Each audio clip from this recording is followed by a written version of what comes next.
പേര് സിസ്റ്റർ മീരാട്ടോ. ഞാൻ അങ്കമാലിയിൽ നിന്നാണ് വരുന്നത്. ഞാൻ CMC സന്യാസിനി സമൂഹത്തിലൊരു അംഗമാണ്. ലിസി ഹോസ്പിറ്റലിൽ ഡയറ്റീഷ്യനായിട്ട് ഞാൻ വർക്ക് ചെയ്യുകയാണ്. എനിക്ക് 2012 മുതൽ നടുവേദന ഉണ്ടായിരുന്നു. അത് LS ട്രെയിൻ ആയിരുന്നു.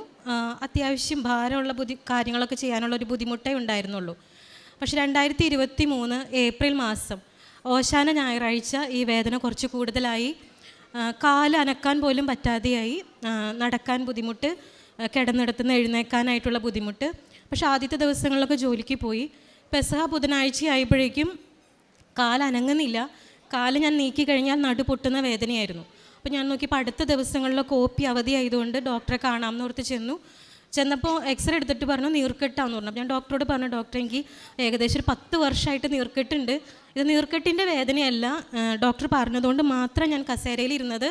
ഞാൻ ഇവിടെ നിന്ന് എനിക്ക് എഴുന്നേക്കാൻ പറ്റില്ല, എഴുന്നേറ്റ് കഴിഞ്ഞാൽ നടു പൊട്ടും, അത്രയും വേദനയാണെന്ന് പറഞ്ഞു. അപ്പം ഒരു 5 ദിവസം മെഡിസിൻ കഴിച്ചിട്ട് വരാനാണ് ഡോക്ടർ പറഞ്ഞത്. അപ്പോൾ എനിക്കത് ഒട്ടും, അതെനിക്ക് ശ്വാസം എടുക്കുമ്പോൾ പോലും പെയിനായിരുന്നു. ഞാൻ വളരെ ബുദ്ധിമുട്ടി ഹോസ്റ്റലിലെത്തി. മെഡിസിൻ കഴിച്ചു. പിറ്റേ ദിവസം ഞാൻ എഴുന്നേൽക്കുമ്പോൾ എൻ്റെ മുട്ടുകാലം നിവർന്നു കഴിഞ്ഞാൽ എൻ്റെ നടു പൊട്ടും, അത്രയും പെയിനായിരുന്നു. പക്ഷേ പെസഹ വ്യാഴാഴ്ച ആയതുകൊണ്ട് എങ്ങനെയെങ്കിലും ചാപ്പലിൽ എത്തണം. അപ്പോൾ അതുകൊണ്ട് ഞാൻ കുറേ നേരത്തെ ഹോസ്റ്റലിൽ നിന്ന് ഇറങ്ങി പതുക്കെ നടന്ന് ഹോസ്പിറ്റലിലേക്ക് എത്തി. അപ്പോൾ ഞാൻ ഓർത്ത് കാഷ്വാലിറ്റി കയറി ഒരു ഇഞ്ചക്ഷൻ എടുക്കുകയാണെങ്കിൽ ചാപ്പലിൽ അത്രയും സമയം ഇരിക്കാമല്ലോ എന്നോർത്ത് കാഷ്വാലിറ്റി കയറി. അപ്പോൾ ഇഞ്ചക്ഷൻ എടുത്ത സമയത്ത് എനിക്ക് വേദന കുറവ് തോന്നി. കാരണം നമ്മൾ കിടക്കാണ്, അതുകൊണ്ട് വേദന കുറവ് തോന്നി. പക്ഷേ ബെഡിൽ നിന്ന് ഇറങ്ങിയപ്പോൾ തന്നെ ഒത്തിരി വേദന കൂടുതലായി. അങ്ങനെ തന്നെ അവർ അവിടെ തന്നെ വീണ്ടും അഡ്മിറ്റ് ചെയ്തു. അപ്പോൾ ഡോക്ടേഴ്സിനെ വേഗം വിളിച്ചു. ഞാൻ ഓർത്തത് പെസഹ വ്യാഴാഴ്ച ആയാലും ഡോക്ടേഴ്സൊന്നും അവിടെ ഉണ്ടാകില്ലെന്നാണ്. പക്ഷേ ന്യൂറോ സർജൻസ് പെട്ടെന്ന് അവിടേക്ക് എത്തി. MRI എടുത്തപ്പം ഡിസ്കിൻ്റെ കവർ കീറിയേക്കാണ്, അന്വലർ ടിയർ എന്ന് പറയും. ഡിസ്കിൻ്റെ കവർ കീറിയേക്കാണ്. എനിക്ക് ഒട്ടും നടക്കാൻ പറ്റുന്നില്ല. ഞാൻ അവിടെ ഹോസ്പിറ്റലിൽ അഡ്മിറ്റായി. അപ്പോൾ എനിക്ക് ഒത്തിരി വേദന തോന്നി. കാരണം പെസഹ വ്യാഴാഴ്ചയായിട്ട് ഞാൻ കുർബാന കണ്ടിട്ടില്ല. ഏറ്റവും കൂടുതൽ സമയം നമ്മൾ ആരാധനയ്ക്ക് ഇരിക്കുന്ന സമയമാണ്. പക്ഷേ ഞാൻ ഈശോയെ കണ്ടിട്ട് പോലുമില്ല. ഒരുപാട് വേദനിച്ചാണ് ഞാൻ അന്ന് ഹോസ്പിറ്റലിൽ അഡ്മിറ്റ് ആയത്. അപ്പോൾ വേദനകളുടെ ഇഞ്ചക്ഷൻ ഒരുപാട് കയറ്റുന്നുണ്ടെങ്കിലും ഒരു തരി പോലും വേദന കുറയുന്നില്ല. ഒരു ദുഃഖ ശനിയാഴ്ച വെളുപ്പിന് 2 മണിയായപ്പോൾ ഒരു ഇഞ്ചക്ഷൻ തന്നപ്പോഴാണ് ഒരു മെഡിസിൻ എൻ്റെ ശരീരത്തിൽ കയറി എന്നുള്ളൊരു ഇഫക്റ്റെങ്കിലും എനിക്ക് ഉണ്ടായത്. അത് കഴിഞ്ഞ് അവിടുന്ന് ഡിസ്ചാർജ് ചെയ്ത് 1.5 മാസം കോൺവെൻറ്റിൽ ബെഡ് റെസ്റ്റ് ആയിരുന്നു. എല്ലാ കാര്യങ്ങളും സിസ്റ്റേഴ്സ് വളരെ നന്നായിട്ട് ചെയ്തു തന്നു. ഈ സമയത്ത് 24 മണിക്കൂറും എനിക്കൊന്നും ചെയ്യാൻ പറ്റാത്തത് കൊണ്ട് മാത്രം എനിക്ക് ഫോൺ പോലും കയ്യിലെടുക്കാൻ പറ്റില്ല. അപ്പോൾ ഫോൺ സൈഡിൽ വെച്ചിട്ട് ഇങ്ങനെ ടോക്ക് കേൾക്കാമെന്നോർത്ത് ഞാൻ ഇയർഫോൺ വെച്ച് കേട്ടുകൊണ്ടിരുന്നു. എങ്ങനെയെന്ന് എനിക്കറിയില്ല, കൃപാസനത്തിലെ ടോക്കുകളാണ് വന്നുകൊണ്ടിരുന്നത്. എനിക്ക് എന്തായാലും ടോക്ക് ഇഷ്ടപ്പെട്ടു. കാരണം വളരെ ലളിതമായിട്ട് പറയുന്നു. പിന്നെ കഥകളോ കാര്യങ്ങളോ അങ്ങനെ കാട് കയറി പോകാത്തൊരു ടോക്ക്. അങ്ങനെ എനിക്ക് ടോക്ക് ഇഷ്ടപ്പെട്ടതുകൊണ്ട് ഞാൻ ഈ ടോക്ക് തന്നെ കേട്ടുകൊണ്ടിരുന്നു. ആ സമയത്ത് ഞാൻ വ്രതം ചെയ്തിട്ട് 16 വർഷമായ ദിവസമായിരുന്നു. അപ്പോൾ ഒരു സിസ്റ്റർ കൊണ്ടുവന്നൊരു സമ്മാനം തന്നതിനകത്ത് കൃപാസന മാതാവിൻ്റെ കാശുരൂപം ഉണ്ടായിരുന്നു. എനിക്ക് ഒത്തിരി സന്തോഷമായി. കാരണം നമ്മളിങ്ങനെ ടോക്ക് കേട്ടുകൊണ്ടിരിക്കുമ്പോൾ എന്തെങ്കിലും ഒരു സാധനം കിട്ടിയിരുന്നെങ്കിൽ എന്നോർത്തിരിക്കുമ്പോഴാണ് ഈ സിസ്റ്റർ കാശുരൂപം കൊണ്ട് തരണേ. അപ്പോൾ ഞാൻ ഉടനെ തന്നെ ഞാൻ എൻ്റെ വെന്തിങ്ങയിലിട്ടു. അത് കഴിഞ്ഞ് 1.5 മാസം കഴിഞ്ഞ് ഞാൻ വീണ്ടും ഹോസ്പിറ്റലിൽ ജോയിൻ ചെയ്ത് കറക്റ്റ് 3-ാം മാസം സെപ്റ്റംബർ 6-ാം തീയതി ആയപ്പോഴേക്കും ഇതുപോലെ തന്നെ വേദന സഹിക്കാൻ പറ്റുന്നില്ല. നടുവേദന ഒത്തിരി കൂടുതലായി. ഡോക്ടറെ കണ്ടപ്പോൾ ഇനി ഇഞ്ചക്ഷൻസ് എടുത്തിട്ടൊന്നും കാര്യമില്ല, നമുക്ക് തിയേറ്ററിൽ കയറ്റിയിട്ട് നമുക്ക് സ്റ്റിറോയിഡ് ഇഞ്ചക്ഷൻ എടുക്കാം, എന്നാൽ മാത്രമേ കാര്യമുള്ളൂ. അപ്പോൾ ഞാൻ വളരെ ഓക്കെ പറഞ്ഞു. കാരണം എന്നോട് ആ സമയത്ത് നട്ടെല്ലെടുത്ത് മാറ്റാൻ പറഞ്ഞാൽ പോലും ഞാൻ സമ്മതിക്കും. കാരണം അത്രയും എനിക്ക് പെയിൻ സഹിക്കാൻ വയ്യ. അപ്പോൾ ഞാൻ പറഞ്ഞു അതിനെന്ത് ഇഞ്ചക്ഷൻ അല്ലേ, എനിക്കൊരു കുഴപ്പമില്ലാന്ന്. അപ്പോൾ 8 ഇഞ്ചക്ഷനാണ്, 8 സ്പോട്ടിലാണ് ഇഞ്ചക്ഷൻ എടുത്തത്. അപ്പോൾ അരമണിക്കൂറത്തെ കാര്യമുള്ളൂ എന്ന് പറഞ്ഞപ്പോൾ ഞാനോർത്ത് അത് കഴിയുമ്പോൾ ഡ്യൂട്ടി ചെയ്യാമെന്ന്. പക്ഷേ ഒരാഴ്ച നടക്കാൻ പാടില്ലെന്ന് പറഞ്ഞ് വീണ്ടും കോൺവെൻറ്റിലേക്ക് ഞാൻ ചെന്നു. സാധാരണ ഇഞ്ചക്ഷൻ എടുത്ത് കഴിഞ്ഞാൽ നമുക്ക് പെട്ടെന്ന് വേദന കുറയും. സ്റ്റിറോയിഡ് ഇഞ്ചക്ഷൻ എടുത്താൽ പെട്ടെന്ന് വേദന കുറയും. പക്ഷേ എനിക്ക് വേദനയ്ക്ക് യാതൊരു മാറ്റവും ഇല്ല. അപ്പോൾ പിറ്റേ ദിവസം തന്നെ എൻ്റെ പ്രൊവിൻഷ്യലും കൗൺസിലേഴ്സും എന്നെ കാണാൻ വന്നപ്പോൾ ഞാൻ കിടക്കുക, നമുക്ക് ചെരിഞ്ഞ് പോലും ഒന്ന് അനങ്ങാൻ പോലും പറ്റില്ല. അപ്പോൾ പ്രൊവിൻഷ്യാളമ്മ പറഞ്ഞു, ഒരാഴ്ച കഴിയുമ്പോൾ ഡോക്ടറെ കാണാൻ പറഞ്ഞിട്ടുണ്ടല്ലോ, അത് കഴിയുമ്പോൾ തീരുമാനം അറിയിക്കാമെന്ന് പറഞ്ഞു. ഈ വേദന കൊണ്ട് എൻ്റെ മനസ്സ് വളരെ നെഗറ്റീവായിക്കൊണ്ടിരിക്കുന്ന ടൈമാണ്. അപ്പോൾ തീരുമാനം അറിയിക്കാമെന്ന് പറഞ്ഞാൽ ഇനി പ്രൊഫഷണൽ ലൈഫ് ഉണ്ടോ എന്ന് അറിയിക്കാം, നമുക്കിനി ഹോസ്പിറ്റലിൽ ജോലി ചെയ്യാൻ പോകണോ എന്നറിയിക്കാം എന്നാണ്. അപ്പോൾ ഇത് പെട്ടെന്ന് മനസ്സങ്ങ് ഡൗൺ ആയി. പക്ഷെ ആരോടും ഞാൻ പറഞ്ഞില്ല. എൻ്റെ ഉള്ളിൽ മാത്രം ഒരു കണ്ണീര് പൊടിഞ്ഞു. ആരോടും പറഞ്ഞില്ല. കാരണം അങ്ങനെ ഒരു ജോലി ചെയ്യണമെന്നൊന്നും ഞാൻ ഒരിക്കലും ആഗ്രഹിച്ചിട്ടില്ല. അതുകൊണ്ട് ആ ഒരു പേരിൽ ആരോടും സംസാരിക്കാൻ എനിക്ക് തോന്നിയില്ല. അത് കഴിഞ്ഞൊരു 3 ദിവസം കഴിഞ്ഞിട്ടും വേദന കുറയുന്നില്ല. 3-ാം ദിവസം വേറൊരു സിസ്റ്റർ പറഞ്ഞു, എനിക്കിതുപോലെ തന്നെ ഒരു സ്റ്റിറോയിഡ് ഇഞ്ചക്ഷൻ എടുത്തിട്ടുണ്ട്, പക്ഷേ അരമണിക്കൂറിനുള്ളിൽ റൂമിലെത്തിയപ്പോഴേക്കും എൻ്റെ വേദന മാറി എന്ന് പറഞ്ഞു. അപ്പോൾ വീണ്ടും മനസ്സ് ഡൗൺ ആയി. കാരണം അങ്ങനെയാണെങ്കിൽ ഡോക്ടേഴ്സ് ഐഡൻറ്റിഫൈ ചെയ്തേക്കുന്നത് ശരിയല്ല. അപ്പോൾ അതുകൊണ്ടാണ് എൻ്റെ വേദന മാറാത്തത് എന്നോർത്ത് ഞാൻ ഒത്തിരി സങ്കടപ്പെട്ടു. പക്ഷേ ആ ദിവസങ്ങളിലും കൃപാസനം മാതാവിൻ്റെ ടോക്ക് തന്നെയാണ്. ഞാൻ യൂട്യൂബ് ഓണാക്കിയപ്പോൾ എനിക്ക് കിട്ടിയത് അതാണ്. ഞാനത് കേട്ടുകൊണ്ടിരുന്നു. അപ്പോൾ എൻ്റെ കൂടെയുള്ളൊരു സിസ്റ്റർ വന്നിട്ട് എന്നോട് ചോദിച്ചു, ഉടമ്പടി തൈലം വെച്ച് ഞാനൊന്ന് പ്രാർത്ഥിച്ചോട്ടെ എന്ന് ചോദിച്ചു. അപ്പോൾ ഒത്തിരി വേദന നമുക്ക് ചെരിഞ്ഞ് കിടക്കാനായിട്ട്. അപ്പോൾ ഞാൻ പറഞ്ഞു, അതിനെന്താ സിസ്റ്റർ, നമുക്ക് പ്രാർത്ഥിക്കാം എന്ന് പറഞ്ഞു. സിസ്റ്റർ പ്രാർത്ഥിച്ചു, പോയി. പിറ്റേ ദിവസം ഒരു കൃപാസന പത്രം കൊണ്ട് തന്നിട്ട് എന്നോട് ചോദിച്ചു, ഇതൊന്ന് വായിക്കാമോ എന്ന് ചോദിച്ചു. അപ്പോൾ ഞാൻ പറഞ്ഞു, അതിനെന്താ, പക്ഷെ കൈ ഇങ്ങനെ അനക്കാൻ പറ്റില്ല, പത്രം എടുത്ത് വായിക്കാൻ കൈ എനിക്ക് അനക്കാൻ പറ്റില്ല. അപ്പോൾ ഞാൻ സിസ്റ്ററിനോട് ചോദിച്ചു, ഞാനിതെൻ്റെ സൈഡിൽ വെച്ചോട്ടെ. സിസ്റ്റർ പറഞ്ഞു, അതിനെന്താ വെച്ചോ. അപ്പോൾ ഞാൻ ഈ പത്രം സൈഡിൽ വെച്ചു. സെപ്റ്റംബർ 6-നാണ് എൻ്റെ ഇഞ്ചക്ഷൻ. സെപ്റ്റംബർ 9-ാം തീയതി ഞാൻ ഈ ടോക്ക് കേട്ടുകൊണ്ടിരിക്കുമ്പം വൈകുന്നേരം ഒരു 7:15 സിസ്റ്റേഴ്സ് എല്ലാം ചാപ്പലിൽ പ്രാർത്ഥിച്ചുകൊണ്ടിരിക്കുന്നു. ആ സമയത്ത് അച്ഛൻ ടോക്കിൽ ഇങ്ങനെ പറയുവാണ്, സ്റ്റൂളയിൽ ഇരിക്കുകയാണ്, ഇടത് മുട്ടുകാലിലേക്കാണ് വേദന, പ്രാഥമിക ആവശ്യങ്ങൾ പോലും ചെയ്തു കൊടുക്കണം. ഒരു 37 വയസ്സൊക്കെ ഉള്ളൂ, ഒരു വ്യക്തി, ഒരു സ്ത്രീ, ഒരു സഹോദരി, നടുവേദന ഉള്ള എല്ലാവരും പ്രാർത്ഥിക്കട്ടെ. ഇത്രയാണ് പറഞ്ഞത്. ഞാൻ ഉറക്കെ അങ്ങ് കരഞ്ഞു. കാരണം ആരും അവിടെ പരിസരത്തില്ലല്ലോ, ഒന്ന് തുറന്ന് കരയാൻ പറ്റിയൊരു സമയമായിരുന്നു. അപ്പോൾ ഞാൻ ഉറക്കെ അങ്ങ് കരഞ്ഞു. ഉടനെ ഞാൻ യൂട്യൂബിൻ്റെ താഴെ മെസ്സേജ് ഇട്ടു, അത് ഞാനാണ്, അച്ഛൻ ഇപ്പം പറഞ്ഞ വ്യക്തി ഞാനാണ് എന്ന് മെസ്സേജ് ഇട്ടു. ശരിക്കും പറഞ്ഞാൽ എൻ്റെ സ്വഭാവത്തിൽ ഇതൊന്നും ഇല്ല. ഇങ്ങനെ ധ്യാനം കൂടാ, ടോക്ക് കേൾക്കുക, അതിന് ഉടനെ പ്രതികരിക്കുക, അങ്ങനത്തെ ഒന്നും എൻ്റെ ഒരു നേച്ചറിൽ ഇല്ലാത്തൊരു വ്യക്തിയാണ് ഞാൻ. പക്ഷേ ഞാൻ പെട്ടെന്ന് അങ്ങ് വിശ്വസിച്ചു അത് ഞാനാണെന്ന്. അപ്പോൾ എനിക്ക് വേദന ഉണ്ടോയെന്ന് അറിയാൻ ജസ്റ്റ് ഒന്ന് ചെരിഞ്ഞ് നോക്കിയാൽ മതി. അപ്പോൾ ഞാൻ പെട്ടെന്ന് കട്ടിലിൽ നിന്ന് എഴുന്നേക്കാൻ നോക്കി. ഞാൻ എഴുന്നേറ്റു, കട്ടിലിൽ നിന്ന് ഇറങ്ങി. അപ്പോൾ ഞാൻ ഫുഡ് കഴിക്കുന്നത് 1 മിനിറ്റ് കൊണ്ടാണ്. കാരണം നമുക്ക് ഇരുന്ന് കഴിക്കാൻ പറ്റില്ല, അപ്പോൾ നിന്ന് കഴിക്കണം. അപ്പോൾ 1 മിനിറ്റ് കൊണ്ട് ഫുഡ് കഴിക്കും. അപ്പോൾ സിസ്റ്റേഴ്സിൻ്റെ വിചാരം ഞാൻ മെഡിസിനൊക്കെ എടുക്കണമെങ്കിൽ വിശപ്പില്ല, അതുകൊണ്ടൊക്കെ ആയിരിക്കും എന്ന് അവർ ഓർത്തു. പക്ഷേ എനിക്ക് നിൽക്കാൻ പറ്റാത്തത് കൊണ്ടായിരുന്നു. അപ്പം ഞാൻ കുറച്ച് നേരം ചെയറിൽ പോയിരുന്നു, എഴുന്നേറ്റ് നോക്കി, എനിക്ക് ഇരിക്കാം, എഴുന്നേക്കാം.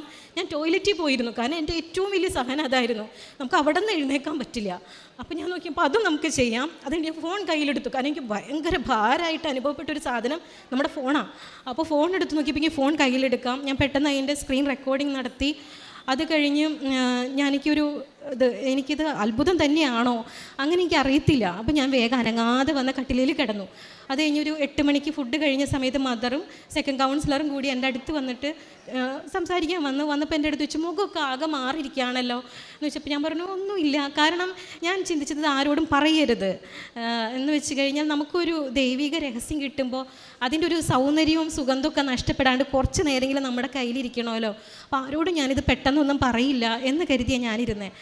പക്ഷെ മദർ പറഞ്ഞു, ഇല്ല, മുഖത്തിന് വലിയൊരു വ്യത്യാസം വന്നിട്ടുണ്ട് എന്ന് പറഞ്ഞപ്പോൾ ഞാൻ പറഞ്ഞു, മദറെ, ഞാനിങ്ങനെ ഒരു ടോക്ക് കേട്ടു, എനിക്ക് എന്നെക്കുറിച്ച് പറയുന്നത് പോലെ തോന്നി എന്ന് പറഞ്ഞപ്പോൾ മദർ ചോദിച്ചു, നീ വിശ്വസിച്ച് സ്തുതിച്ച് പ്രാർത്ഥിച്ചില്ലേ എന്ന് ചോദിച്ചു. അപ്പോൾ ഞാൻ പറഞ്ഞു, ഇല്ല, ഞാൻ ഉറക്കെ കരഞ്ഞോളൂ എന്ന് പറഞ്ഞു. അപ്പോൾ 2 പേരുടെയും കണ്ണ് നിറയുന്നത് ഞാൻ കണ്ടു. 2 സിസ്റ്റേഴ്സും ഇറങ്ങിപ്പോയി. അപ്പോൾ ആ ദിവസങ്ങളിൽ എന്നെ കുളിപ്പിച്ച് തരണം, എല്ലാ കാര്യങ്ങളും എനിക്ക് ചെയ്തു തരണം. അപ്പോൾ എന്നെ കുളിപ്പിക്കാൻ വന്നത് എൻ്റെ അമ്മയുടെ അനുജത്തിയാണ്, എൻ്റെ ചേച്ചിയാണ് ആദ്യത്തെ ദിവസം കുളിപ്പിച്ചത്. ഇവരെല്ലാം ഉടമ്പടി എടുത്തവരാണ്. ചേച്ചി ഉടമ്പടി എടുത്തു എന്ന് എനിക്കറിയായിരുന്നു. 2019 ചേച്ചി ഉടമ്പടി എടുത്തതാണ്. പക്ഷേ ആൻറ്റിമാരൊന്നും ഉടമ്പടി എടുത്ത കാര്യമൊന്നും എനിക്കറിയില്ല. ഞങ്ങൾ അങ്ങനത്തെ കാര്യങ്ങളൊന്നും സംസാരിച്ചിട്ടില്ല. പക്ഷേ എൻ്റെ അമ്മയുടെ എല്ലാ അനിയത്തിമാരും ഉടമ്പടി എടുത്തവരാണ്. അപ്പോൾ ഈ ദിവസങ്ങളിൽ എന്നെ കാണാൻ വന്നവരെല്ലാം കൃപാസനമായിട്ട് ബന്ധമുള്ളവരാണ്. അപ്പോൾ ആൻറ്റി എൻ്റെ അടുത്ത് പറഞ്ഞു, ഓൺലൈനിൽ ഉടമ്പടി എടുക്കണം എന്ന് പറഞ്ഞു. അപ്പോൾ ഞാൻ പറഞ്ഞു, ഞങ്ങൾക്ക് സിസ്റ്റേഴ്സിന് അത് പറ്റുമോ എന്ന് എനിക്കറിയില്ല. കാരണം നമ്മൾ നിത്യമായി വ്രതം ചെയ്തവരാ, പിന്നെ എങ്ങനെ 3 മാസത്തേക്ക് ഉടമ്പടി എടുക്കുന്നത്? ഓൾറെഡി ഞങ്ങൾ ഉടമ്പടി വ്രതവും ഏകദേശം ഒന്ന് തന്നെ, അപ്പോൾ നമുക്കങ്ങനെ എടുക്കാൻ പറ്റുമോ എന്നാണ് എൻ്റെ ഒരു ചിന്തയുണ്ടായിരുന്നത്. പക്ഷേ അത് കഴിഞ്ഞിട്ട് പറഞ്ഞു, സാക്ഷ്യം പറയാൻ പറഞ്ഞു. അപ്പോൾ ഞാൻ പറഞ്ഞു, അങ്ങനെയൊക്കെ പ്രൊൻഷാളമ്മ സമ്മതിക്കുമോ എന്ന് എനിക്കറിയില്ല എന്ന് പറഞ്ഞപ്പോൾ പറഞ്ഞു, ചോദിച്ചു നോക്ക് എന്ന് മാത്രമേ പറഞ്ഞ്. അത് കഴിഞ്ഞപ്പോഴാണ് ഓൺലൈൻ ഉടമ്പടി ഉണ്ടെന്ന് ഞാൻ അറിഞ്ഞത്. സെപ്റ്റംബർ 16-ാം തീയതി ഞാൻ ഓൺലൈൻ ഉടമ്പടി എടുത്തു. 17-ാം തീയതി ഞാൻ ഹോസ്റ്റലിൽ വന്നു. 18-ാം തീയതി ഞാൻ ഡ്യൂട്ടിക്ക് കയറി. എനിക്ക് ഒരു കുഴപ്പവും സംഭവിച്ചിട്ടില്ല. എനിക്ക് എവിടെ വേദന ഉണ്ടായിരുന്നതെന്ന് എനിക്കിന്ന് അറിയില്ല. പക്ഷേ ഒരു കാര്യം ഞാൻ മനസ്സിൽ ചിന്തിക്കുന്നത് ഇങ്ങനെയാണ്, എൻ്റെ വേദന മാറ്റിയത് എൻ്റെ രോഗം മാറ്റാനല്ല, എന്നെ മാറ്റാനാണ്, എൻ്റെ അവസ്ഥ മാറ്റാനാണ്. ഇത് ഞാൻ പറയാനുള്ള കാരണം എന്നാന്ന് വെച്ചാൽ 2012-ലാണ് ഞാൻ നിത്യവ്രതം ചെയ്തത്. നിത്യവ്രതം കഴിഞ്ഞ് ഞാൻ കോൺവെൻറ്റിൽ എത്തിയപ്പോൾ തുടങ്ങി എൻ്റെ ആത്മീയ ജീവിതത്തിൽ ഭയങ്കര ഇരുട്ട് പോലെ എനിക്ക് അനുഭവപ്പെട്ടെ. എനിക്കങ്ങനെ ദൈവം ഉണ്ടെന്നോ പ്രാർത്ഥിക്കുന്നത് എന്തിനാണെന്നോ ഒന്നും മനസ്സിലാവുന്നില്ല. ഒരു ഭയങ്കര ബ്ലാങ്കായിട്ട് 2015 എത്തിയപ്പോഴേക്കും ഒരു ഇരുണ്ട ഗുഹയിലൂടെ കടന്നു പോണ ഒരു അനുഭവമാണ് എനിക്ക്. വിമല ഹൃദയ പ്രതിഷ്ഠാ ജപം വീട്ടിൽ കുഞ്ഞിലെ തുടങ്ങി ചൊല്ലണതാ, അത് ഞാൻ മുടക്കിയിട്ടില്ല. അപ്പം എണ്ണി പറയാവുന്ന പ്രാർത്ഥനകൾ മാത്രമേ എനിക്ക് വിശ്വസ്തമായിട്ട് ചൊല്ലിയെന്ന് എനിക്ക് പറയാൻ പറ്റുള്ളൂ. അല്ലാതെ എൻ്റെ പ്രാർത്ഥനാ ജീവിതത്തിലെ വ്യക്തിപരമായ പ്രാർത്ഥനയിലൊന്നും എനിക്ക് ആഴപ്പെടാനോ വളരാനോ പറ്റാത്ത വലിയ ദീർഘമായൊരു കാലയളവിലൂടെ ഞാൻ കടന്നു പോയിക്കൊണ്ടിരുന്നു. അപ്പോൾ ഞാൻ എൻ്റെ സ്പിരിച്വലായിട്ട് ഗൈഡ് ചെയ്യുന്ന സിസ്റ്റർ ഉണ്ട്, എൻ്റെ പ്രൊവിൻസിലെ തന്നെ സിസ്റ്റർ ഗ്ലാഡിസ. അപ്പോൾ സിസ്റ്ററിൻ്റെ അടുത്ത് ഞാനിങ്ങനെ ഷെയർ ചെയ്യും, സിസ്റ്റർ എനിക്ക് പറ്റുന്നില്ല, ഞാൻ പ്രാർത്ഥിക്കുന്നില്ല എന്ന് പറയുമ്പോൾ സിസ്റ്റർ പറയും, നീ ശരിയായ വഴിയിലൂടെയാണ്, നിനക്കത് മനസ്സിലാവണില്ല എന്നേ ഉള്ളൂ, ഒരു സമയം വരും, ദൈവത്തിൻ്റെ സമയം വരും, അന്ന് ഈ അവസ്ഥ മാറും എന്ന് പറയുമ്പോൾ എൻ്റെ വിചാരം സിസ്റ്ററിന് എൻ്റെ അവസ്ഥ മനസ്സിലാകുന്നില്ല. അങ്ങനെയായിരുന്നു. ഞാൻ ഇവിടെ എന്നെ കൊണ്ടുവരുന്നത്, ഞാൻ ഓൺലൈൻ ഉടമ്പടി എടുത്ത് ഹോസ്പിറ്റലിൽ ജോയിൻ ചെയ്ത് ഒരു 2 ആഴ്ച കഴിഞ്ഞപ്പോഴേക്കും ഡെങ്കിപ്പനി വന്നു. ഇച്ചിരി കൂടുതലായിരുന്നു, പ്ലേറ്റ്ലെറ്റൊക്കെ താഴ്ന്നു, പ്ലേറ്റ്ലെറ്റ് കയറ്റേണ്ടി വന്നു. വീണ്ടും റെസ്റ്റിന് കോൺവെൻറ്റിൽ കൊണ്ടുപോയി. അവിടെ വെച്ച് ഞാൻ പറഞ്ഞു, എന്നെ ആരെങ്കിലും ഒന്ന് കൃപാസനത്തിൽ കൊണ്ടുപോകാമോ എന്ന് ചോദിച്ചു. അപ്പോൾ ഇവരുടെ വിചാരം എനിക്കിപ്പോഴും യാത്ര ചെയ്യാൻ പറ്റില്ല എന്നാണ്. കാരണം എന്നെ കാറിൽ കിടത്തിയാണ് ഹോസ്പിറ്റലിലേക്ക് കൊണ്ടുപോകുന്നതും കൊണ്ടുവരുന്നതും.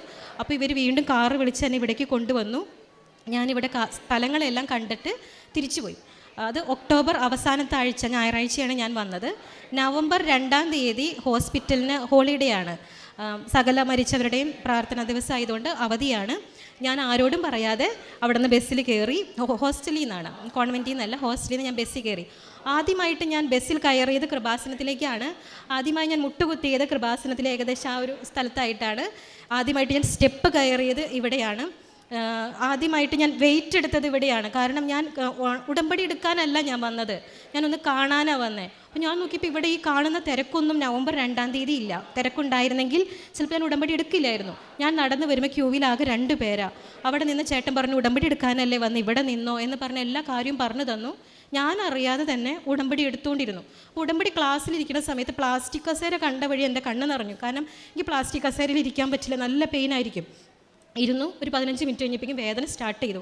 ഞാനോർത്ത്, ദൈവമേ വേദന മാറിയിട്ട് വീണ്ടും വേദന എടുക്കുകയാണല്ലോ, ഇത് ചെയ്യാൻ പറ്റാത്ത ചില കാര്യങ്ങൾ ചെയ്യുമ്പോൾ എനിക്ക് വേദന എടുക്കുക. അപ്പോൾ ഞാനോർത്തു, എനിക്ക് മാതാവിനെ പിടിക്കാനോ മുത്തുകൊട പിടിക്കാനോ ഒന്നും എനിക്ക് മാതാവ് അടയാളം തരണ്ട, എനിക്കൊരു കുഞ്ഞ് അടയാളം തന്നാൽ മതി. ഈ ക്ലാസ്സിൻ്റെ ഇടയ്ക്ക് എപ്പോഴെങ്കിലും എൻ്റെ വേദന ഒന്ന് മാറിയതായിട്ട്, ഒരു ഇച്ചിരി നേരത്തേക്ക് മാറിയതായിട്ടൊന്ന് കാണിച്ചു തരണം എന്ന് പറഞ്ഞു. അപ്പോൾ അച്ഛൻ്റെ ടോക്ക് നമ്മൾ കേട്ടുകൊണ്ടിരിക്കുന്ന സമയത്ത് അച്ഛനൊരു പ്രയർ, പ്രത്യക്ഷീകരണ പ്രയർ ആദ്യമായിട്ട് എഴുതിയ സെൻറ്റൻസ് പറഞ്ഞുകൊണ്ടിരിക്കുന്ന സമയത്ത് എൻ്റെ വേദന കംപ്ലീറ്റ് ആ ടൈമിൽ മാറി. അത് കഴിഞ്ഞിട്ടാണ് നമ്മൾ ഉടമ്പടി എടുക്കാനായിട്ട് ഫ്രണ്ടിൽ വന്ന് മുത്തുകൂട പിടിക്കാനാണ് എനിക്ക് കിട്ടിയത്. നവംബർ 2 ഓൺലൈനിൽ നിങ്ങൾ നോക്കിക്കഴിഞ്ഞാൽ അറിയാം, എന്നെക്കാൾ ഒത്തിരി ഹൈറ്റുള്ളൊരു പെൺകുട്ടിക്കാണ് മാതാവിനെ പിടിക്കാൻ കിട്ടിയത്. അപ്പോൾ അവളുടെ മുകളിലേക്ക് വേണം ഞാൻ മുത്തുകൂട പിടിക്കാനായിട്ട്. അപ്പോൾ എൻ്റെ കൈ സ്ട്രെയിറ്റ് ആയിട്ട് നിന്നാൽ ആ മുത്തുകൂട പിടിക്കാൻ പറ്റുള്ളൂ. അപ്പോൾ ആദ്യമായിട്ട് ആ ഒരു വെയിറ്റ് ഭാരം എന്ന് പറയാൻ എനിക്ക് താല്പര്യമില്ലെങ്കിലും എല്ലാം ചെയ്തിട്ടാണ് മാതാവ് എന്നെ ഇവിടെ നിന്ന് ഇറക്കി വിട്ടത്. പിന്നെ ആത്മീയ ജീവിതത്തിൽ ഞാൻ പറഞ്ഞല്ലോ, ഇരുണ്ട ഒരു രാത്രി കൂടെ ഞാൻ കടന്നു പോവായിരുന്നു. ഉടമ്പടി എടുത്ത അന്ന് മുതൽ ഒരു റോക്കറ്റ് എങ്ങനെ മുകളിലേക്ക് കുതിക്കുന്നോ അതുപോലെ സ്പിരിച്വൽ ലൈഫിൽ പെട്ടെന്നൊരു പ്രകാശം വരെയും എത്ര സമയം പ്രാർത്ഥിച്ചാലും, അല്ലെങ്കിൽ 24 മണിക്കൂറും ഞാൻ ഉടമ്പടിയിലാണെന്ന് എനിക്ക് പറയാൻ പറ്റുന്ന വിധത്തിൽ ആത്മീയ ജീവിതത്തിൽ വളരാണ് ചെയ്തത്. ഞാൻ ഓൺലൈൻ ഉടമ്പടി എടുത്തപ്പോൾ നിയോഗം വെച്ചതിൽ എനിക്ക് നിയോഗം വെക്കാൻ ഒന്നുമില്ല. കാരണം ഞാൻ എന്തെങ്കിലും കാര്യം സാധിക്കാനല്ല ഞാൻ ഉടമ്പടി ചെയ്തത്, എനിക്ക് മാതാവിനോടുള്ള നന്ദി പറയാൻ വേണ്ടിയിട്ടാണ്. അപ്പോൾ എൻ്റെ ചേച്ചിയുടെ മകള് B2 എക്സാം പാസ്സാകാതെ ഒരെണ്ണം പാസ്സാകാതെ നിൽക്കായിരുന്നു. അപ്പോൾ അവളുടെ ഒരു സങ്കടം കണ്ടപ്പോൾ ഞാൻ അതൊരു അവസാനം ഒരു നിയോഗമായിട്ട് വെച്ചു. ആ വെച്ചതിനകത്ത് അവൾ എഴുതിയ 2 എക്സാമിലും ഒരേ പേപ്പർ തന്നെ 2 എണ്ണത്തിലും 2 സ്ഥലത്ത് എഴുതിയതിലും അവൾ പാസ്സായി. അപ്പോൾ എൻ്റെ ഉള്ളിൽ ഭയങ്കര ഒരു പ്രത്യാശയായി. ഞാൻ പ്രാർത്ഥിച്ച് കഴിയുമ്പോൾ ദൈവം കേട്ടു തുടങ്ങി, എൻ്റെ ഇരുണ്ട കാലം മാറി തുടങ്ങി, പ്രകാശം വന്നു തുടങ്ങി എന്നുള്ളൊരു സന്തോഷം എൻ്റെ ഉള്ളിൽ വന്നു. ഇതുപോലെ തീർത്ഥാടന ഉടമ്പടി വെച്ചപ്പം ഞാൻ നിയോഗം വെച്ചു, ഞാൻ എല്ലാ ദിവസവും ഉടമ്പടി ധ്യാനം കൂടും. ഉടമ്പടി ധ്യാനം കൂടിക്കൊണ്ട് ഞാൻ കൊന്ത കെട്ടും, നമ്മുടെ മാതാവിൻ്റെ കാശുരൂപം ഇട്ട് കൊന്ത കെട്ടി രോഗികൾക്ക് കൊടുക്കും. അപ്പോൾ ഈ ഉടമ്പടി ധ്യാനത്തിലകത്ത് അച്ഛൻ പറയുമല്ലോ, നമ്മളൊരു നിയോഗം വെച്ചാൽ അത് ആയോ എന്ന് എപ്പോഴും എടുത്ത് നോക്കിക്കൊണ്ടിരിക്കരുതെന്ന്. അപ്പോൾ ഞാൻ നിയോഗം വെച്ച മറ്റുള്ളവരുടെ പ്രാർത്ഥനാ നിയോഗങ്ങളിലേക്ക് അന്വേഷിക്കാൻ പോയിട്ടില്ലായിരുന്നു ഇത്രയും ദിവസവും. എന്തായി ഞാൻ പ്രാർത്ഥിച്ച കാര്യം, ഞാൻ അവരോട് പ്രാർത്ഥിച്ചിട്ടുണ്ട്, നിയോഗം വെച്ചിട്ടുണ്ടെന്ന് പോലും പറഞ്ഞിട്ടില്ല. അപ്പോൾ ഇന്നലെ ഞാൻ ഒരു സിസ്റ്ററിൻ്റെ സ്റ്റാറ്റസ് കാണുമ്പം ഞാൻ പ്രാർത്ഥിക്കാൻ വെച്ചിരുന്ന ഒരു നിയോഗത്തിനോട് സാമ്യമുള്ള ഒരു സ്റ്റാറ്റസ് സിസ്റ്റർ ഇട്ടിരിക്കുന്നത് കാണാം. ഉടനെ ഞാൻ വിളിച്ചു, അപ്പോൾ എന്നാന്ന് വെച്ച് കഴിഞ്ഞാൽ അവരുടെ വീട്ടിൽ ഒരു കുട്ടി ഡിവോഴ്സായിട്ട് നിൽക്കായിരുന്നു. ആ കുട്ടിയുടെ കുറ്റം കൊണ്ടൊന്നുമല്ല, നല്ലൊരു കുട്ടിയാണ്. അവളുടെ വിവാഹം നടക്കണം. ആ വിവാഹത്തിന് അവൾ വെച്ചൊരു ഡിമാൻഡുണ്ട്, ഞാൻ കല്യാണം കഴിക്കാൻ പോകുന്ന ചെറുക്കൻ വിവാഹം കഴിഞ്ഞവനായിരിക്കണം, അവർക്ക് കുട്ടികളുണ്ടായിരിക്കണം. അതാണ് ഈ കുട്ടി വെച്ച നിയോഗം. പിന്നെ പുറത്തേക്ക് പോകണം, വിദേശത്തേക്ക് പോകണം. അപ്പോൾ വീട്ടുകാർക്ക് ആർക്കും സമ്മതമല്ല മക്കളുള്ള ഒരാളെ വിവാഹം കഴിക്കാനായിട്ട്. അപ്പോൾ ഞാൻ ഈ സിസ്റ്ററിനോട് പറഞ്ഞു, ഇതൊരു ദൈവവിളിയാണ്, നമ്മളൊക്കെ സിസ്റ്റർ ആകാൻ പോകുന്നത് പോലെ ഒരു ദൈവവിളിയാണ്. അമ്മയില്ലാത്ത കുഞ്ഞുങ്ങളുടെ അമ്മയാകാനാണ് ആ പെൺകുട്ടി ആഗ്രഹിക്കണേ. അപ്പോൾ അന്ന് മുതൽ ഈ സിസ്റ്റർ പോലും അറിയാതെ ഞാൻ ഉടമ്പടിയിൽ നിയോഗം വെച്ചതാണ്. ഇന്നലെ ഞാൻ ഇത് സ്റ്റാറ്റസ് കണ്ട് വിളിച്ച് ചോദിക്കുമ്പം കല്യാണം ഉറപ്പിച്ചു. 2 കുട്ടികളുള്ള ആളെയാണ് വിവാഹം കഴിക്കാൻ പോകുന്നത്. ഓസ്ട്രേലിയയിലാണ് അവർ. വിവാഹം അവിടെ വെച്ചായിരിക്കും നടക്കുക. അവിടേക്ക് ഈ പെൺകുട്ടി പോകും. അപ്പോൾ 2 കാര്യങ്ങൾ ഒറ്റയടിക്ക് തന്നെ മാതാവ് സാധിച്ചു കൊടുത്തതായിട്ട് കണ്ടു. അപ്പോൾ ഇന്നലെ രാത്രിയാണ് ഞാനിത് കേട്ടത്. ശരിക്കും പറഞ്ഞാൽ എൻ്റെ മുറിയിൽ നിന്ന് എനിക്ക് തുള്ളിച്ചാടാനാണ് തോന്നിയത്. കാരണം അത്രമാത്രം ഒരു വട്ടം പോലും ഞാനിതിനെക്കുറിച്ച് അന്വേഷിച്ചിട്ടില്ല. പക്ഷെ മാതാവ് അത് ഓരോ സമയത്തും അന്വേഷിച്ചു. അപ്പോൾ സിസ്റ്റർ പറഞ്ഞു, ഈ 2 മാസം കൊണ്ടാണ് ഈ കാര്യങ്ങളെല്ലാം ഇത്രയും നടന്നതെന്ന് പറഞ്ഞു. നവംബർ 2-ാം തീയതി ഞാൻ ഉടമ്പടി എടുത്തത്, നവംബർ ഡിസംബർ ഈ 2 മാസത്തിനുള്ളിൽ മാതാവ് എല്ലാം വളരെ സ്പീഡിൽ നടത്തി തന്നതായിട്ടാണ് എനിക്ക് അനുഭവപ്പെട്ടത്. ഇത്രയേറെ ഇതിൻ്റെ ഇടയ്ക്ക് ഈ രോഗം വന്ന് ഞാൻ ബെഡ് റെസ്റ്റായിട്ട് കിടക്കുന്ന സമയത്ത് തന്നെ, അതായത് മാതാവ് സുഖപ്പെടുത്തി എന്നിട്ടും ഞാൻ റെസ്റ്റ് എടുക്കുന്ന സമയത്ത് ഞാനൊരു സ്വപ്നം കണ്ടു. എനിക്ക് ജോസഫ് അച്ഛനെയൊന്നും അങ്ങനെ പരിചയമില്ല. ഈ ഫോണാണെങ്കിൽ സൈഡിലിരുന്നത് ഞാൻ കേൾക്കുന്നേ ഉള്ളൂ. പക്ഷേ ആ ദിവസങ്ങളിൽ ഞാൻ സ്വപ്നം കണ്ടത് ജോസഫ് അച്ഛൻ തന്നെ, എനിക്ക് ആ ഫേസ് ഒന്നും അന്ന് പരിചയമില്ലാത്ത സമയത്ത് അച്ഛൻ തന്നെ എൻ്റെ കയ്യിൽ, ഞാൻ കൈ ഇങ്ങനെ നിവർത്തി പിടിച്ചേക്കാം, എൻ്റെ കയ്യിലേക്ക് മാതാവിൻ്റെ ഒരു ഹാഫ് സ്റ്റാച്ചു വെച്ച് തരുന്നത് ഞാൻ കണ്ടു, കുഞ്ഞ് സ്റ്റാച്ചു. അപ്പോൾ എനിക്ക് ഭയങ്കര സന്തോഷമായി. ഞാനത് വാങ്ങി. ഞാനത് നോക്കുമ്പോൾ അച്ഛൻ്റെ കയ്യിൽ വലിയൊരു സ്റ്റാച്ചു ഇരിക്കുക. അപ്പം എനിക്ക് സങ്കടമായി. അപ്പോൾ ഞാൻ പറഞ്ഞു, കണ്ടോ എനിക്ക് തന്നത് കുഞ്ഞിതാന്ന് പറഞ്ഞു. അപ്പോൾ അച്ഛൻ പറയുന്നത് ഇങ്ങനെയാണ്, നീ കൈ തുറന്നത് എത്രമാത്രമാണോ അതനുസരിച്ചാണ് നിൻ്റെ കയ്യിലേക്ക് മാതാവിനെ തന്നേക്കണേ. അപ്പോൾ എനിക്ക് സങ്കടമായി. കാരണം ഞാൻ തുറന്നേക്കണത് കുറവാണ്. അപ്പം ഞാൻ മുഴുവൻ എന്നെ തന്നെ പൂർണ്ണമായിട്ടും തുറന്ന് മാതാവിനെ സ്വീകരിക്കണം എന്നുള്ള ലെവലിലേക്ക് എൻ്റെ മനസ്സ് പെട്ടെന്ന് ചേഞ്ച് ചെയ്തു. അതുകൊണ്ടാണ് ഞാൻ പറയുന്നത് 24 മണിക്കൂറും ഉടമ്പടിയിൽ ജീവിക്കാനുള്ള അനുഗ്രഹമാണ് മാതാവ് എനിക്ക് തന്നത്. പിന്നെ ഞാൻ ഈ കൊന്ത കെട്ടുമെന്ന് പറഞ്ഞല്ലോ, ഉടമ്പടി ധ്യാനം കൂടി എൻ്റെ ബ്രേക്ക് ടൈമിൽ ഞാൻ കൊന്ത കെട്ടും. ഈ കൊന്ത കൊടുക്കുന്നതാണ് ശരിക്കും പറഞ്ഞാൽ ഞാൻ ചെയ്യുന്ന പ്രേക്ഷിത പ്രവർത്തനം എന്ന് പറയുന്നത്. അപ്പോൾ ഈ കൊന്ത കിട്ടിയവർക്കെല്ലാം മാതാവിൻ്റെ കാശുരൂപമുണ്ട്. ഉടമ്പടി ധ്യാനം കൂടിയിട്ടാണ് കൊന്ത കെട്ടുന്നത്. അവരെല്ലാം ഒരുപാട് അത്ഭുതങ്ങളിലൂടെ ഈ ദിവസങ്ങളിൽ കടന്നു പോകുന്നുണ്ട്. അവരിവിടെ വന്ന് സാക്ഷ്യം പറയും. അങ്ങനെ തന്നെയാണ് അവർ പറഞ്ഞേക്കണത്. അപ്പോൾ അവരിലൂടെ നിങ്ങൾക്ക് അവരുടെ സാക്ഷ്യം കേൾക്കാൻ പറ്റുമെന്നാണ് എൻ്റെ വിശ്വാസം. പിന്നെ ഉടമ്പടി നമ്മുടെ കൃപാസനം പത്രം, നമ്മുടെ പോക്കറ്റ് മണി, ഇപ്പോൾ സിസ്റ്റേഴ്സിൻ്റെ പോക്കറ്റ് മണിയെക്കുറിച്ച് നിങ്ങൾക്ക് അറിയുമെന്ന് അറിയില്ല. ഒരു മാസം 200 രൂപയാണ് ഞങ്ങൾക്ക് പോക്കറ്റ് മണി. അതുകൊണ്ട് അത് കൂട്ടി വെച്ചിട്ടാണ് ഞാൻ കൃപാസനത്തിലേക്ക് വരുന്നതും പത്രം വാങ്ങുന്നതും. ഈ 2 മാസത്തിൻ്റെ ഉള്ളിൽ 9 കെട്ട് പത്രമാണ് ഞാൻ കൊടുത്തത്. ഞാൻ പഠിപ്പിച്ച സ്റ്റുഡൻസ്, എൻ്റെ കൂടെ വർക്ക് ചെയ്യുന്നവർക്കൊക്കെ അറിയാം, എൻ്റെ സ്വഭാവത്തിൽ ഇതില്ല. എനിക്കിതൊന്നും പറ്റുന്ന കാര്യമല്ല. ഞാൻ അങ്ങനെ എന്നെക്കുറിച്ച് പോലും പ്രതീക്ഷിച്ചിട്ടില്ല. പക്ഷേ ആകെ ഒരാൾ ഈ 9 കെട്ട് പത്രം കൊടുത്തിട്ട് ആകെ ഒരാളാണ് എന്നോട് പറഞ്ഞത് എനിക്ക് ഈ പത്രം വേണ്ടാന്ന്. അത് ആ ചേട്ടന് വായിക്കാൻ അറിയില്ല, പത്രം വായിക്കാൻ അറിയില്ല, അക്ഷരം അറിയില്ല. അതുകൊണ്ട് മാത്രമാണ്, അല്ലാതെ ഒരാൾ പോലും ഈ പത്രം വേണ്ടാന്ന് പറഞ്ഞിട്ടില്ല. ആർത്തിയോടുകൂടി വാങ്ങിക്കൊണ്ടു പോകുന്നതാണ് ഞാൻ കണ്ടിട്ടുള്ളൂ. പിന്നെ ഞാൻ ഡയറ്റീഷ്യനായിട്ടാണ് വർക്ക് ചെയ്യുന്നത്. ആ സമയത്ത് നമ്മൾക്ക് കാണാൻ നിയോഗിച്ചിരിക്കുന്ന പേഷ്യൻസിനെ കൂടാതെ നമ്മുടെ വാർഡുകളിൽ അഡ്മിറ്റായ പേഷ്യൻസിനെ എത്ര സമയം എടുത്തിട്ടാണെങ്കിലും അവരുടെ സങ്കടങ്ങൾ കേൾക്കാനും അവരെ ആശ്വസിപ്പിക്കാനും ചെയ്യുന്നതാണ് ഞാൻ ചെയ്യുന്ന കാരുണ്യ പ്രവർത്തികൾ. ഇത്രയും അനുഗ്രഹം തന്ന ഈശോയ്ക്ക് മാതാവിനും ഞാൻ നന്ദി പറയുന്നു.